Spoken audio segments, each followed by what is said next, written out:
आज हमारी टीम सतलोक आश्रम बैतूल में पहुंची है। यहाँ पर हम लेंगे दोनों पक्षों के विचार। एक तरफ है अन्य धर्मगुरुओं के शिष्य और एक तरफ है संत रामपाल जी महाराज के शिष्य। तो देखते हैं इनका ज्ञान किस तरीके से अलग है या कुछ मैच खाता है। तो सर क्या कहना चाहेंगे आप? यहाँ पे जो समागम चल रहा है संत रामपाल जी महाराज की तरफ से एक विशाल भंडारा चल रहा है जो कि कबीर साहिब के निर्वाण दिवस को मनाया जा रहा है, तो इसमें आप क्या विचार रखना चाहेंगे? जय श्री राम।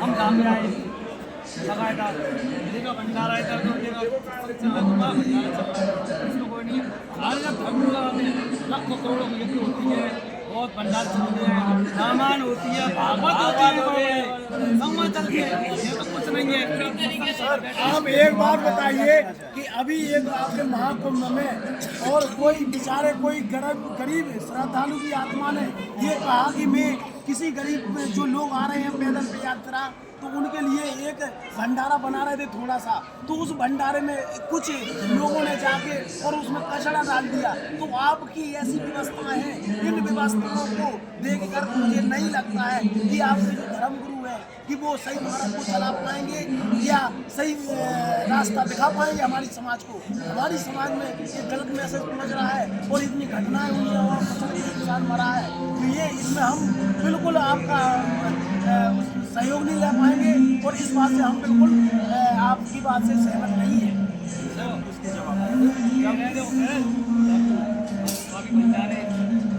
भंडारों को अगर बनाना है तो डॉक्टर बनाएंगे, भंडारों लाखों करोड़ संख्या में आज सुखाना है, सबों ने भंडार चलाए थे और एक महीने से भंडार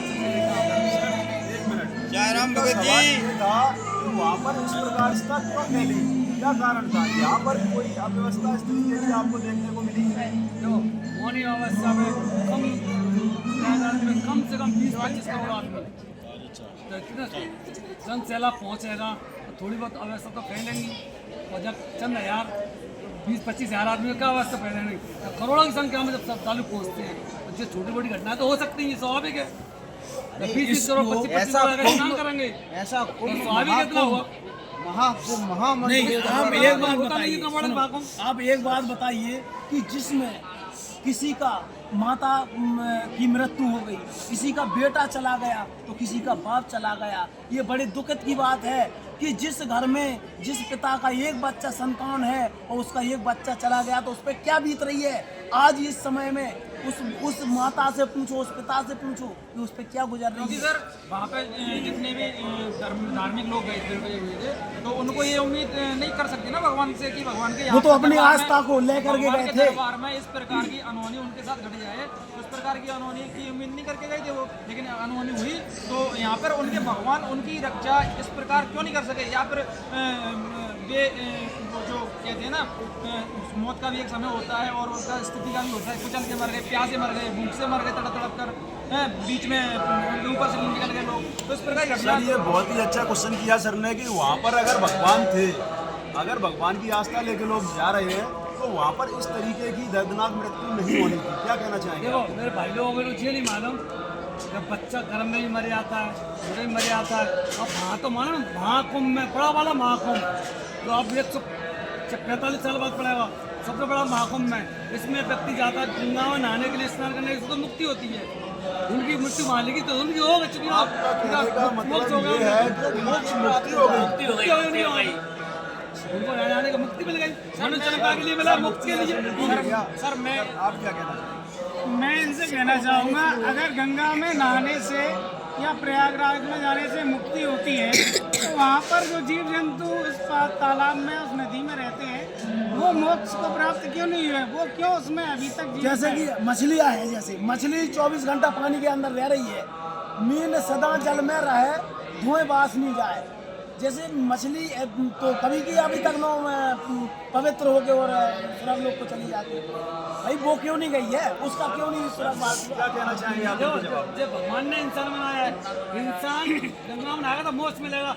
भगवान ने जीव जंतु बनाए जल में रहने के लिए, जल में रहने सर इनका कहना है कि गंगा के जल में नहाने से मोक्ष होता है, इसके आप क्या कहना चाहेंगे? मैं क्वेश्चन करना चाहूँगा, यदि भगवान है तो भगवान अपनी संतान को किसी प्रकार का भेदभाव नहीं होने देता। किसी को मनुष्य जीवन दिया, किसी को गधा सुगर वगैरह बना दिए, इस प्रकार की गतिविधि भगवान ने क्यों की? आप ये बताइए, मैं सर एक बात कहना चाहता हूँ इनसे कि इनके धर्म गुरुओं ने इन जातियों पे अंकुश लगा दिया कि ये इस जाति का है तो वो उस जाति का है। यहाँ पे जो हमारे संत रामपाल जी महाराज ने कहा है कि जीव हमारी जाति है, मानव धर्म हमारा, हिंदू मुस्लिम सिख ईसाई धर्म नहीं कोई न्यारा। आज हम सभी धर्मों के बैठे हैं, जो कोई बैठा है तो जो कोई बैठे हैं, जो कोई बैठे हैं तो जो कोई सब, मतलब सब समाज के बैठे हैं, तो हमारे इस समाज में नहीं होता है।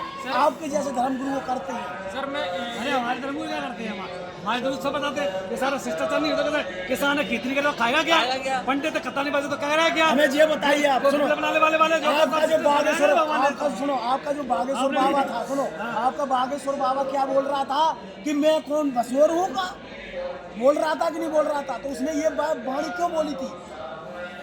उसको ये भाषा, उसको जैसे वो संत था, बोल रहे हैं ये वादी नहीं नहीं बोला नहीं ऐसा, उसने बोला है, नहीं बोला नहीं बोला नहीं बोला है, बिल्कुल नहीं बोला बाबा ने ऐसा, हमने बिल्कुल नहीं बताया। हमारे बागेश्वर सुन साहब लिया हुआ इनने। जो सब चीज बता देते हैं, एक आप पर्ची उठाकर परमात्मा किसको मानते हो?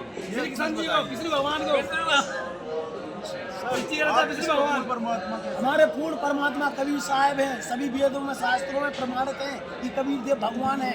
आज जो तुम आरती उसमें अपने भागवत में गाते हो कि आरती है आरती, पापियों को पाप से है तारती, वो पंचम वेद निराला। पंचमे महाभारत वेद जब सुनो, जब वेद 4 हैं तो पंचम वेद निराला कहाँ से आ गया? पांचवा वेद कहाँ से आया? महाभारत है, हमें जी पंचम महाभारत है, कहना ये है कि पांचवा वेद महाभारत है, इसको आप प्रूव करके बताइए कि पांचवा वेद कौन सा है? सर पांचम वेद सूक्ष्म वेद है, सूक्ष्म वेद है जो संत गरीबदास जी महाराज का अमर ग्रंथ है, उत्कल साधवी वाणी, जिसको समर्थन गीता अध्याय 4 का प्रवेश देता है। हमारे सच्चिदानंद ये मुक्ति पंथ, ये नव ज्योत जगाने वाला। उसमें ब्रह्मणे मुखे लिखा हुआ है, उसका अर्थ होता है सच्चिदानंद घन ब्रह्म की वाणी में बोली गई वाणी सूक्ष्म वेद है।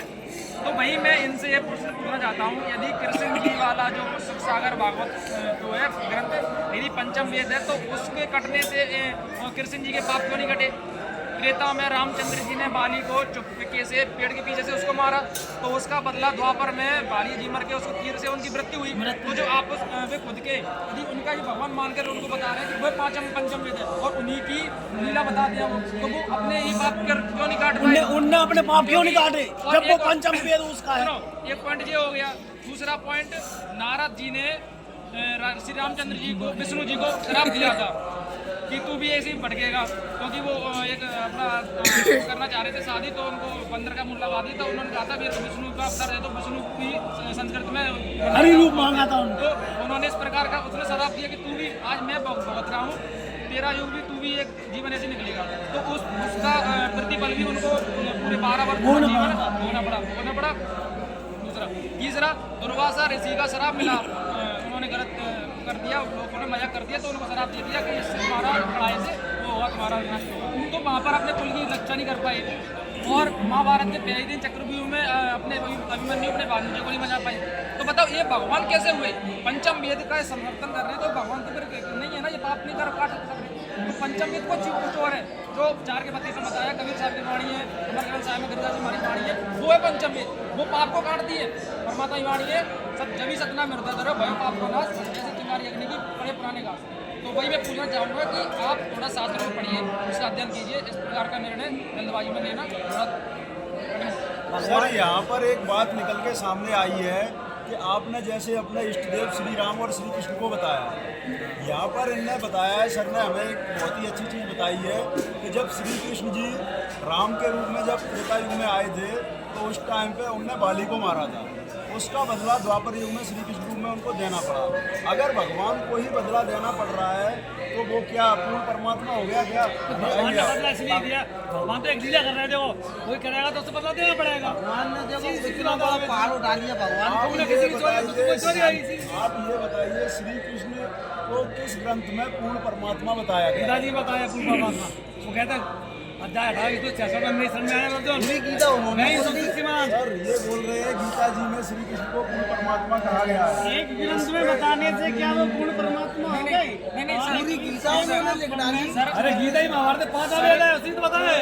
जो ये गीता अध्याय का जो बोल रहे हैं, गीता अध्याय 18 के श्लोक 66 में, वो 66 में आने का मतलब नहीं लिखा है, उसमें ब्रज लिखा है। ब्रज का मतलब होता है सर्च करना, ब्रज का मतलब होता है जाना, तो वैसे प्रस्थान लिख दिया करना, आना नहीं। तो यहाँ पर जो गीता नहीं सही लगा है, ब्रज में आना साना गया। कह रहे हैं कि सर्वधर्मान् परित्यज्य एकम शरणं व्रज अहं त्वां सर्वव्यापी इसका भी श्लोक है, उसमें बोल रहे हैं तो मेरे सारे जितने भी पुण्य संपत्ति मेरे को छोड़कर उस परमेश्वर के शरण चला जा। ब्रज का मतलब होता है जाना। इन अनाड़ियों इनके गुरुओं ने ऐसे जाना रवाना कर दिया। जाने के बाद जाना है हमारे मंडलेश्वर इसमें स्पेशल जगह रहना सालों में मैं जाना ऐसा तो होता है। ऐसे कोई गीता भी हमारी संस्कृति नहीं आती। हम लोग संस्कृत बात ही नहीं आती करनी। आप एक वेद कैसे पढ़े? एक क्वेश्चन पूछिए, मैंने मान लिया आपकी बात कि ब्रज का मतलब आना होता है। अपने सामने आने के लिए कृष्ण जी बोल रहे हैं, ठीक है। तो गीता अध्याय 4 के 5 और 9 में, और गीता अध्याय 2 के 12 में और 10 के 2 में गीता बोलने वाला भगवान खुद कह रहा है कि अभी मेरे तो बहुत जन्म हो चुके हैं, आगे भी होते रहेंगे, मेरी तो जन्म मृत्यु होती है।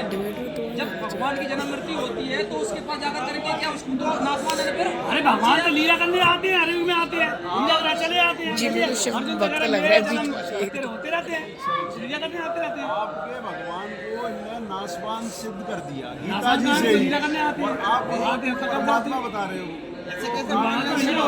कोई कुछ भी कह देगा मान लो। शास्त्रों में तो इनके न गुरु हो, संत रामपाल जी महाराज के आगे पीछे कहीं पर भी नहीं है, उनके शिष्यों से भी इनके गुरु वगैरह नहीं जीत पाएंगे। तो उनके वजह से ही बात कैसे कैसे चाचा धर्मात्मा आप ये बताइए, सुनो, आप चाचा शंकराचार्य इतने बड़े चल रहे हैं, कृष्ण ने ये कहा था बड़े बाबा अर्जुन से, अर्जुन से ये कहा था कि हे अर्जुन, अगर तू परम शांति चाहता है तो मेरे चरण में आ जा। नहीं, उस तत्व में ऐसी शांति की खोज कर। हर चार शंकराचार्य तत्व संत है ना हमारे। नहीं, उनका ये बताओ उसके गीता में कहाँ उल्लेख है? अरे गीता शंकराचार्य चर्चा हमारे नहीं तो कौन से, नहीं तो चार है, दिखाइए थे। अरे तुमको पढ़ना नहीं आती है गीता। नहीं, गीता में 4 के 34 में कहा है। हाँ तो 4 है, 4 1 2 3 34 तो 4 शंकराचार्य हो, 4 34 सर नहीं, ये बात तुम्हारी ये बात नहीं हुई। 4 मठों के शंकराचार्य होंगे, 4 के 34 हो गए। 4 का तो क्या होता है? 4 शंकराचार्य। अभी तक वो चेंज वाले हो आपको भी। अपन शास्त्रों बाद में आएंगे, थोड़ा करते मत। तो ऐसे ही आप इनसे प्रश्न पूछिए भैया कि रामचंद्र जी की मृत्यु हुई जब में समाधि ली उन्होंने, श्री कृष्ण जी की वैशाख तीर से उनकी मृत्यु हुई। तो ये भगवान किस हिसाब से हुए? जबकि हमारे कबीर साहब जैसे नहीं राय थे और जैसे नहीं गए थे, उनको किसी ने नहीं मार पाया। बहुतों ने उनको कोशिश की मारने की, गंगा में डुबोने की, कुआं में डुबोने की, बहुत सारे। तो उन्होंने वो सैसरी राय थे। इनके भगवान कब सैसरी राय ना सैसरी गए और दर्दनाक मौत हुई। इस एंगल से भी इनके भगवान सिद्ध नहीं होते कि भगवान है, ये कहने लायक। अरे नहीं, ऐसे श्री राम जी आए थे त्रैलोक में, उनने नहीं बिल्कुल तो हम बता रहे आए थे 600 बता रहे और वो 6 साल में श्री राम जी 43 में आए थे, वो पहले आए थे, में आए थे, उन्होंने लीला की थी। आराम से शरीर नदी में डूब कर सीधे चले गए ऊपर, अंदर से चले गए। अपने धामों चले गए। आपको क्या पता? आप बताइए सर, उनका फल तेरे को लोगों ने कमला दान को गीता अध्याय 7 के 12 से 15 में लिखा है कि त्रिगुणमयी माया के द्वारा जिनका ज्ञान आ रहा है वो राक्षस आपको धारण किए मनुष्यों में नीच दूषित करने वाले मूर्ख मत बन गए। अब ये मूर्ख को जैसे गुरु और अरे मुझे कैसे आ गया? भैया ये बताओ, आप लोगों को स्विमिंग आती है तो आप डूब के अंदर जाओगे, ऊपर नीचे सीधे कितने ऊपर जा सकते हो तो बेटी रहना तो डूबे। अरे आप श्राद्ध काम कांड का तो खिलाते पिलाते उस समय से पिलाए थे, चले आते हमारे हैं यहाँ कदम पर पर। सर 3 गुणों की बात की है हमने, बोला 3 गुण की जो करते भक्ति उनकी करूँ मैं होवे मुक्ति। ये पूरी करती भक्ति उनकी होती है, भक्ति होती है। हमारे शास्त्र में लिखा है क्यों? जो साफ करते हैं तेरा ही करते करते हैं, मुक्ति होती है, पिंडदान करते हैं, मुक्ति होती है, हमें ये बताओ। सबकी मुक्ति होती है, कहाँ खिलाफ दान पुण्य सब करा पर देखो सुनो, केवल नाम आधारा सुमर सुमर नर उतरो पारा। हमें ये बताओ कि जी अगर नाम जो है वो श्री राम का नाम हो तो बाबा में श्री राम हो, नहीं आप ये बताओ, रामायण में लिखा है, रामायण में तो से लिखा है जी। गीता में गीता अध्याय 9 के श्लोक 25 में पितृ पूजने वाला पितृ बनेगा और भूत को पूजने वाला भूत बनेगा। तो आप ये बताओ, आप तो भूत पितृ सभी पूजवा रहे हो, तो फिर हम पितरों को क्या क्योंकि सर अभी बेटा बताओ, क्योंकि सर अभी भैया ने बताया कि पिंडदान करते हैं, हम सब कुछ करते हैं, तो पिंडदान वगैरह सारा ये कर्मकांड भूत प्रेतों वाली सिस्टम में आता है, तो मतलब भूत प्रेतों की तैयारी तो करने लग रहे हैं ना ये। अरे हमारे शंकराचार्य कहना चाहेंगे धर्मगुरु, आप इस हमारे भूत कैसे आ जाएंगे? हमारे इतने बड़े बड़े शंकराचार्य हैं, भूत कैसे आ जाएंगे? इससे मुक्ति मिलती है, ऐसे कैसे भूतों का बुला लेंगे? उन्होंने से मुक्ति आती है उनकी। पिंड को खिलाए, पिंडदान कराया, उससे कराया, मुक्ति जब कौआ आता है, जब खाया जाता है, तो हमारे पितरों को मिल जाता है। कौआ बन गया। आपके जो पितृदेव हैं वो जैसे उनको भोग श्राद्ध लग जाता है। आपने लगाया तो उसमें जैसे कौआ भोग लगा गया तो आपके मतलब पितरों को पहुंच एक जाता है। दिन ही तो खाता है कौआ, उसमें 300 अब इस वाणी में हमारे गुरु जी कहते हैं पेट भर जाता है। हाँ, वो बोला तो सारा उनको ज्यादा दे देते वो हैं ना। स्पेशली भगवान ने हमारी बनाए हुए हैं। हमारे गुरु जी इस वाणी में कहते हैं कि जिगत बाप के लट्ठम लट्ठा गंगे भोज कोचैया और जब आवे असवन को महीना कौआ बाप बनैया बोली सी दुनिया सतगुरु बिन कैसा सरिया। हमें आप एक बात बताइए कि तुम जो कौआ को बाप बनाते हो, क्या आपने जगत में उसको बाप बोला कभी? बाप को बाप बोला क्या आपने कभी जगत में? जो आप कौआ को बाप बना रहे हो, हमारा कौआ हैं? जो असवन का महीना आया तो आपने बाप बना दिया।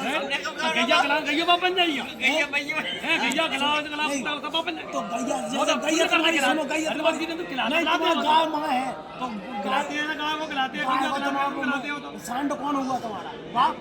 नहीं, वो बच्चा नहीं, सांड कौन हुआ? बच्चा खाएगा।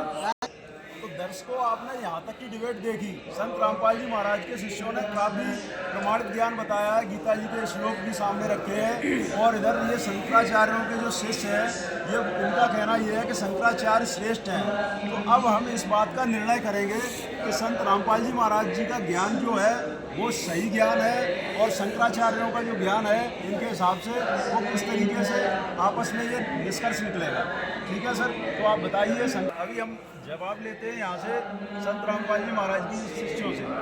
सर हमारे संत रामपाल जी महाराज सभी धर्मशास्त्रों के अनुसार भक्ति बताते हैं। बात करें अपन हिंदू धर्म के शास्त्र श्रीमद् भागवत गीता की, तो श्रीमद् भागवत गीता के अध्याय 15 के श्लोक नंबर 1 से 4 में सतगुरु की पहचान बताई गई है, जिसमें एक उल्टा लटका हुआ संसार रूपी वृक्ष है।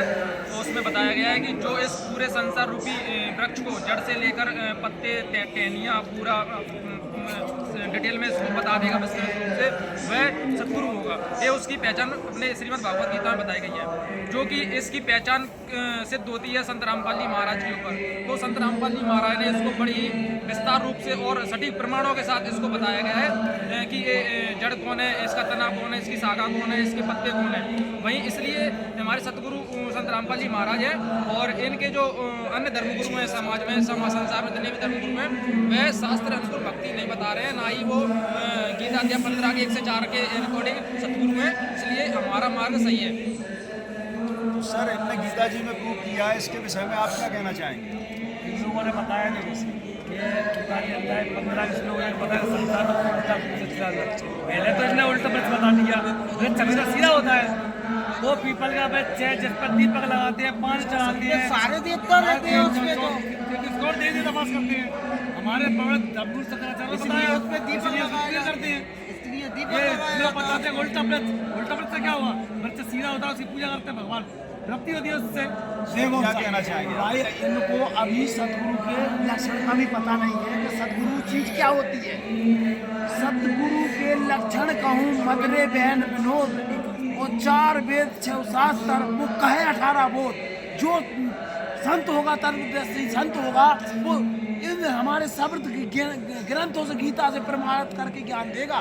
आपके धर्मगुरु कोई नहीं देते हैं इस ज्ञान शास्त्र खोल करके, आपके धर्मगुरुओं ने नहीं दिया है और वो तत्वदर्शी संत रामपाल जी महाराज हैं। जो हमारे कौन से संत हैं जिन्होंने शास्त्र खोलकर दिखाए हैं? जरा आपने एक- कौन से धर्म ने एक दिखाया? हमें संत दिखा को दीजिए। प्रमाणित करके बता दीजिए कि किस संत ने ये वेद खोल के या कुरान बाइबल खोल के ज्ञान बताया हो जिससे आम जनता जागरूक हो सके।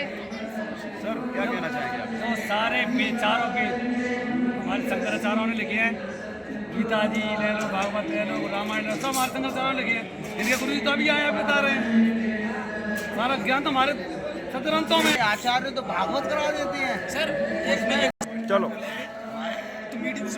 हमारे शंकराचार्यों को हमारे शंकराचार्यों की कभी जरूरत नहीं है, उन्हें सारे सदग्रंथ लिखे हैं, सारे वेद पुराण तो उन्हीं के हैं, बोलने की जरूरत नहीं है, ज्ञान की जरूरत नहीं है। लोग तो क्या भूखे बोल रहे ऐसे ही बैठे थे, हुए वो तो हैं, ज्ञान से सारी भरपूर है। वो तो हमारे बागेश्वर महाराज देख लो, सब कुछ भविष्य बताते हैं, हाल पर्ची निकाल देते हैं, इसकी पर्ची ही हाल भविष्य बता देते हैं क्या होने वाला है। पुस्तक और वो अलग से ज्ञान से लिखते हैं। भंडार भरा हुए हैं, और आप गुरु जी बड़ा बड़ा बताते वो हैं। चाहे तो पुस्तक निकाल दे, पुस्तक मैं निकाल सब दे। पुस्तक बना देते हैं। दर्शकों अभी एक और सवाल ये हमारे सामने आया है।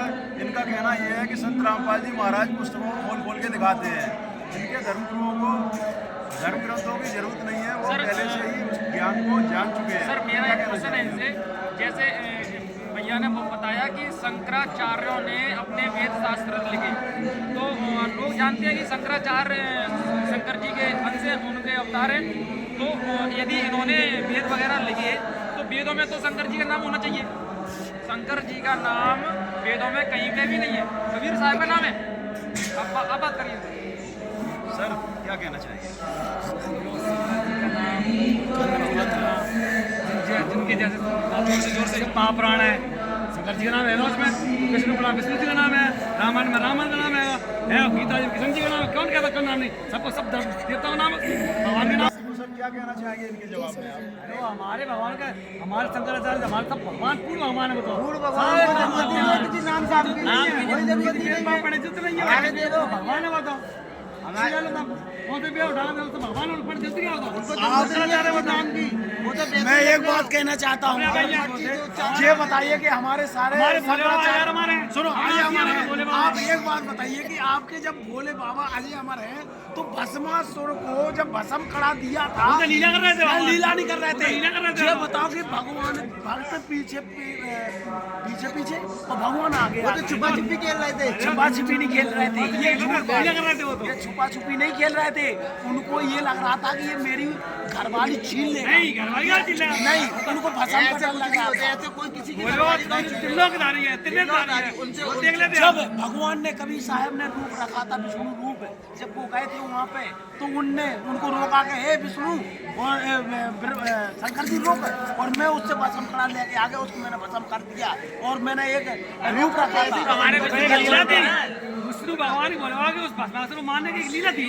नहीं, जो उसमें हमारे वेदों में प्रमाणित है ये चीज। नहीं झगड़ा था, आप लोगों ने गलत और पढ़ा। आपका शंकर जी की जन्म मृत्यु होती हमारे है। शंकराचार्य मंडलेश्वर हमको सब बता दिया है। उन्होंने कही वेद को पढ़ना ही नहीं है। वेद भगवान शंकर जी की लीला थी वो तो। उन्होंने कहा वेदों को पढ़ना ही नहीं है। वो क्या वेद लिखेंगे? हमारे गुरु जी ने सब कुछ पढ़ रखे है हमारे गुरु जी ने। हमारे गुरु भोले बाबा मंडलेश्वर अजय राणा बनासी है, वो तो त्रिलोकधारी हमारे है, मंडलेश्वरों त्रिलोकधारी है, को किसी की उससे बड़ा कोई जरूरत नहीं नहीं है। है, किसी के शास्त्रों की जरूरत नहीं है। वो स्वयं एक शास्त्र लिख देंगे। शास्त्र है वो शास्त्र नहीं है। वेद पढ़े पर भेद नहीं बाँचे, बाँचत पुराण 18 और पत्थर की पूजा करे भूल गए सिरजनहारा। जो खुद पत्थर बन गए, जो पत्थर बन गए, इनने गांजा पिया और ये बिल्कुल पत्थर की तरह पड़ गए। कहाँ क्या हो रहा है? इतना ही सब देख रहे हैं। इनको कोई कोई देख रहे थे वो तो। जब फिर साथ है आराम से इनको कोई पता नहीं था कि शास्त्र क्या है। प्रसाद चढ़ाते हैं। देखते हैं वो तो लेट है, हम भी देख रहे हैं, सिटी चल रही है, चल रही है। हमारे मंडलेश्वरों को तो ऐसे दूध की नदियों पर बहतियां बहा देती है। ये बहती हैं। आपके नाते हो कोई? आप बताओ, आपने कहीं देखा? हमारे गुरु जी देखो कैसे कितनी मूर्तियों पे दूध बहा देते हैं। खाते हैं, दही खाते हैं, शहद खाते हैं, सब खाते हैं, सब खाते हैं। सर मैं इनसे भैया सर मैं इनसे एक प्रश्न पूछना चाहता हूँ। जैसे श्री रामचंद्र जी ने 12-14 वर्ष का वनवास काट करके सीता जी को घर लेकर आए थे, तो सीता जी पर शक कर रहे थे कि आप कितने उनके साथ कुछ गलत तो नहीं किया रावण के साथ। उस शंका का समाधान करने के लिए सीता जी की अग्नि परीक्षा दी श्री रामचंद्र जी ने, जो परीक्षा में वो पास हो गई, उसमें किसी प्रकार का गलत नहीं हुआ था। उनके पास रखी तो एक गोली के व्यंग से उन्होंने अपनी सीता माता को घर से निकाल दिया, जबकि वो परिचय देकर रखी आई थी। पहला पॉइंट कि भगवान ने अपने परिचय का नकारा करते हुए एक गोली देने पर उन्होंने घर से निकाल दिया, जो भी गर्भवती थी। क्या ये भगवान एक आम आदमी में भी समझ होती है अपनी गर्भवती स्त्री को इस सिचुएशन में घर से बाहर नहीं निकालता? तो ये भगवान कहने लायक किस प्रकार से आप मुझे बताइए। देखो, भगवान श्री राम एक राजा थे।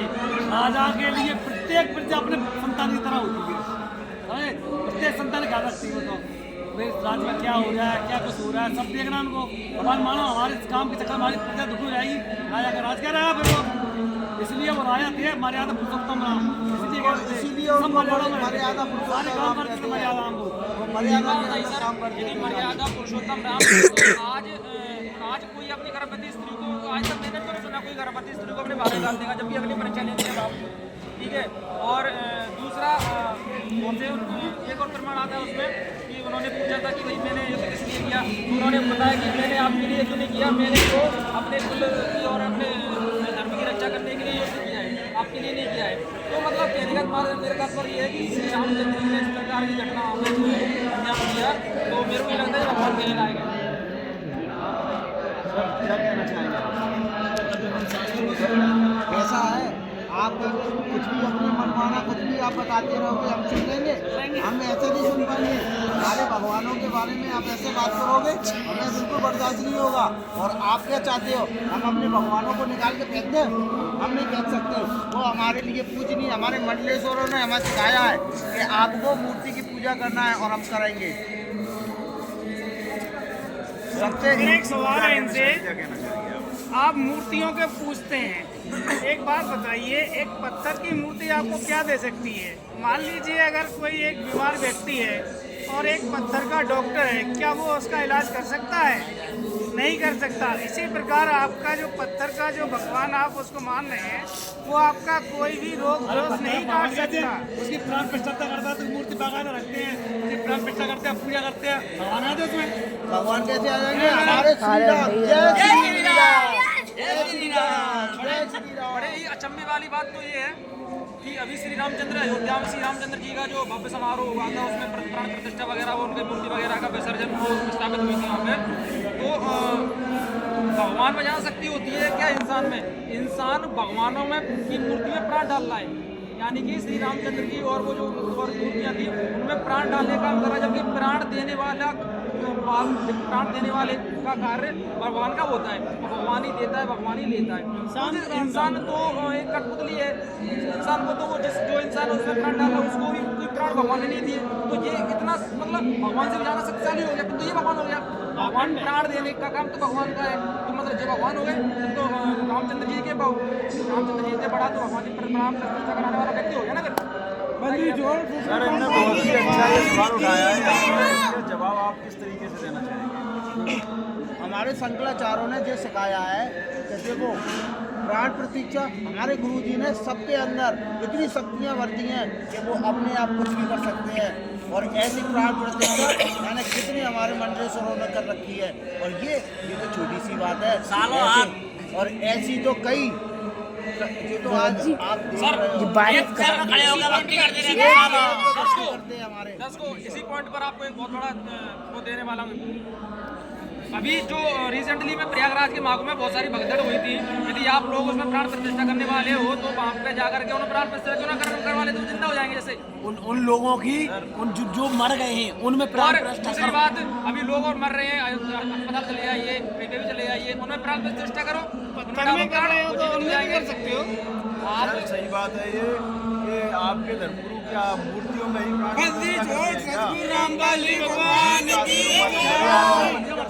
पैदा हुआ है और उसकी मृत्यु भी निश्चित है, ये विधि का विधान है, उसको मानना है। और जो पैदा हुआ है मानना है, जैसा फल यानी कि आपके धर्मगुरु सिर्फ मूर्तियों के अंदर ही प्राण डालते हैं, भगवान आया था उसमें, नॉर्मल मरे हुए आदमी में प्राण नहीं डाल पाते।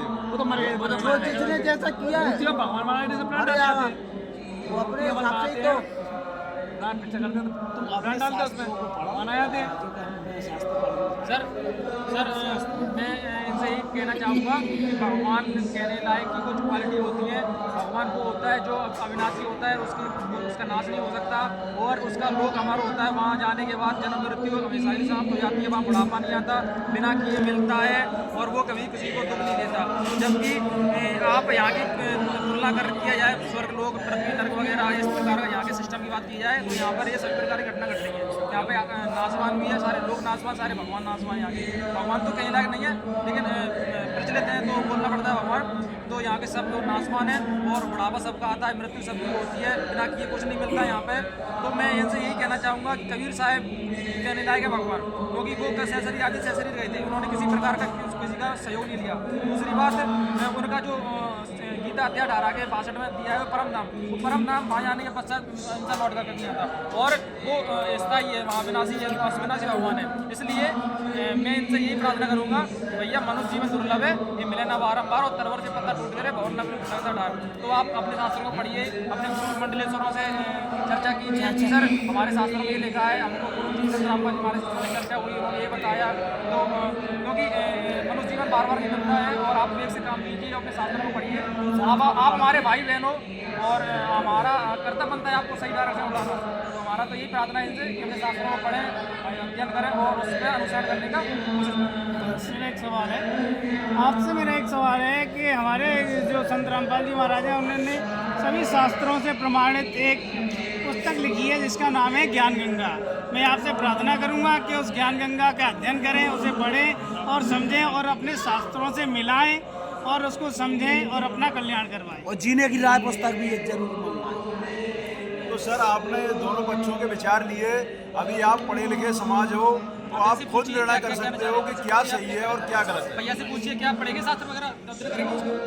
आए संतरामपाल जी महाराज समागम में आए समागम अब देखते हैं, इस तरह लेते हैं, पढ़ते हैं, देखते हैं कैसा ज्ञान है, उसका बताएंगे नहीं लगा कि नहीं। ठीक है, आज तक नहीं हुई।